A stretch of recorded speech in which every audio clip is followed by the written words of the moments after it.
Of the day is the good morning. I have about 5 different options I'm going to demonstrate for you based on what you have at home. Once again, get a little bit creative with it. The other day I saw someone do rows using the tailgate. I think that was Christina and Nicole. So get creative, post it. That gives other people ideas in regards to how they can accomplish the workout. So for the good mornings, you're going to start off. I'm going to use the barbell for example. I'm going to clean that barbell into the front rack position. Then I'm going to pop it over my head, placing in the back rack. From here, your feet should be hips width apart, toes pointed forward. What you're going to do is slightly unlock your knees, and then you're going to send those glutes back as far as you possibly can while maintaining as flat as the back as possible. I'm going to give you a side profile. Once again, my feet are underneath the hips. I unlock those knees. I drive the big toe into the ground, send those hips back as far as possible. Once I hit my end range, I stand up, squeezing my glutes at the top. That is if you have a barbell. If you don't have a barbell at home, you can then use either a PVC pipe. I'm going to demonstrate with a metal pipe.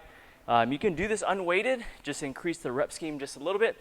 Or what I'm going to demonstrate, I'm trying to get a little creative here at inside the training facility, is I have 2 buckets. You can use water, you can use sand, whatever you want to do to create a little bit more weight. From here, you might have to be a little bit more careful, but you will lift that up, place it in that back rack position, once again stabilizing and performing that bent over good morning. Once you're done with that, alternative options, I know several of you have either the slam balls, also known as D-balls, or I'm going to use a med ball for this example. What you can do is you can hold that med ball or D-ball in the front rack position. Same setup, unlock those knees, hinge at the hip, allow the D-ball to do its work by creating weight pulling you down towards the floor. If you don't have any of that equipment, let's say you just have a resistance band. I'm using the purple ones here. Some of you have the red ones. We have a few more of the purples and the greens, so let me know. Anyways, you would step into the band and then either squat down and get into it, or you can actually put it around your neck and then step down onto the band.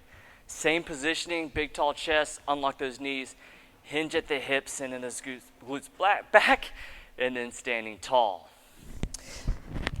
Some of you also have dumbbells or kettlebells. This can also be effective using either of those. This is more like the RDL style, but we're still trying to load the posterior chain.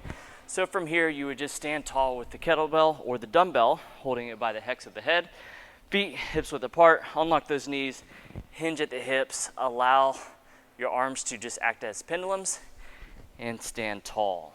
So that's your movement of the day. I believe it's 5 sets, 8 reps.